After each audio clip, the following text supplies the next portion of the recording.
আমার সাথে এটা কি হলো? আমি ভাবতেই পারিনি যে আমার সাথে এটা হবে।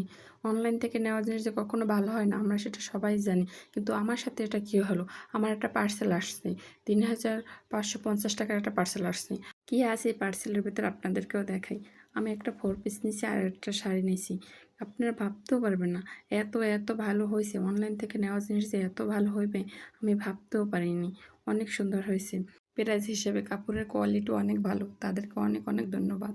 পৃথিবীতে এখনও যেরকম ভালো মানুষ আছে সেরকম ভালো পেজও আছে যারা মানুষকে ঠকায় না। তারা যেরকমটা বলে সেরকমটাই দেয়। আমার সাথে তারা যেরকমের বলছে, যেরকম ভিডিওতে দেখাইছে সেরকমই দিছে। তারা আমাকে ঠকায়নি। শাড়িটা একটু খুলে দেখাই তাইলে আপনারা বুঝতে পারবেন। শাড়ির কালারটা অনেক সুন্দর হয়েছে। আঁচলটা অনেক সুন্দর। শাড়ির বডিতে ছোট জরি সুতার কাজ করা। শাড়ির সাথে ব্লাউজের পিসও আছে। আর এখন তোমরা যারা আমার ভিডিও দেখতে আছো তারা প্লিজ চ্যানেলটি সাবস্ক্রাইব করে দিও। আর অবশ্যই একটা লাইক করে দিও। আর প্রতিদিন তোমরা যারা আমার ভিডিও দেখতে চাও তারা কমেন্ট করতে ভুলো না। অবশ্যই কমেন্টে জানিয়ে যাও তোমরা কীরকম ভিডিও দেখতে চাও।